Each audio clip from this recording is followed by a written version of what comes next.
car. She had never seen the ocean before.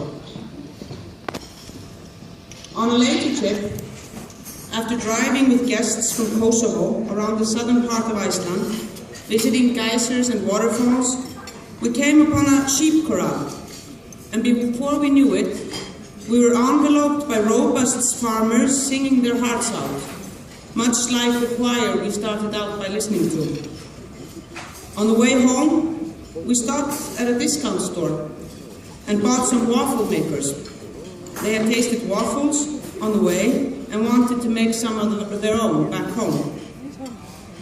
Before we parted, I stopped by at my mother's house, and she gave them some rhubarb jam to take with them to accompany the waffles. Geysers and waterfalls notwithstanding, I think it was the singing and the jam that did it for them. These, for me, mundane things translated into singular experiences for my visitors, because they were a personal experience that will never be repeated by anyone else. Now, once I was a tour guide, and after coaxing a mother of two, terrified of heights, up on Drangey, a steep rock in the middle of the fjord Skagafjörður, while she bemoaned this her last day on earth for her and her daughter, who had actually begged her to take her on this tour, she cursed the day she met me, her stupid idea of coming to Iceland, and in particular her singularly idiotic idea of stopping in Skagafjörður. But on the boat ride back, she turned to me with shining eyes and said, "I can't wait to tell my husband about this. He will never believe that I went up there. Thank goodness I had my daughter with me as a witness." I also later gave advice on fording rivers to a biochemist who had never hiked outside a city before. She carefully followed my advice while crossing every little stream that was not jumpable, and shone with pride after crossing the not so very large river into Þórsmörk on the final day. You see, she was really, really afraid of water. These small adventures for me, but perhaps great and grand adventures for them, constituted a personal victory for those who braved leaving their own personal comfort zone, because they were a personal experience, never to be repeated. And once I was a ranger, telling stories about the thieves' root that kills dogs with the sound it makes while popping out of the earth, about the rowan tree that symbolizes the never-ending love between the adolescents of this land, of the lady's mantle that helped preserve the virginity of unwed ladies, and of the trolls that argued themselves into petrification after a late night at a friend's cave. And a word of warning there, alcohol was involved.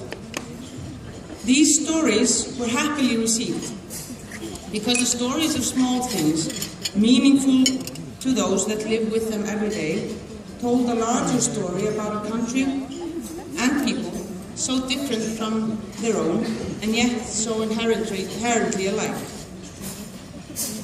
I have also been a visitor.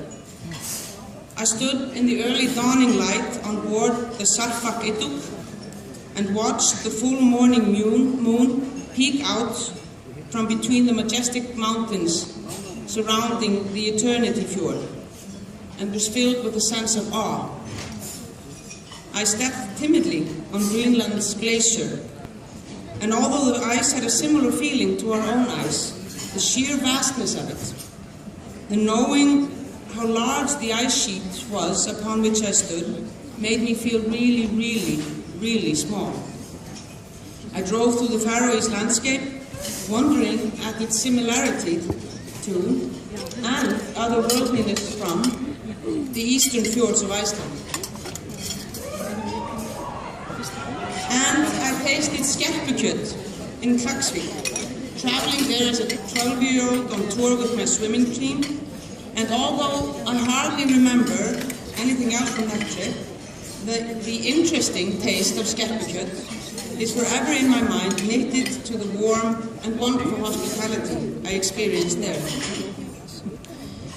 The West Nordic region is such a good place to be a visitor, and it is such a wonderful place to be a host. Sometimes one can experience the feeling of both at the same time, because everywhere you turn, there are new places to discover, new challenges to overcome, and new stories to be told.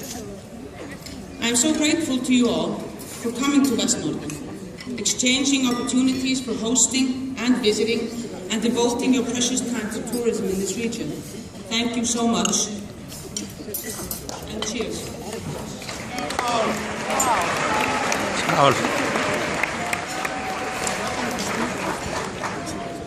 I would, of course, also like to thank the organizers of this excellent event for their time and energy and their devotion to making it so successful. Our countries may be small on the world map, except maybe for Greenland, of course, but they are huge in the inside. So keep up the enthusiasm, and I hope to see you all soon. Thank you.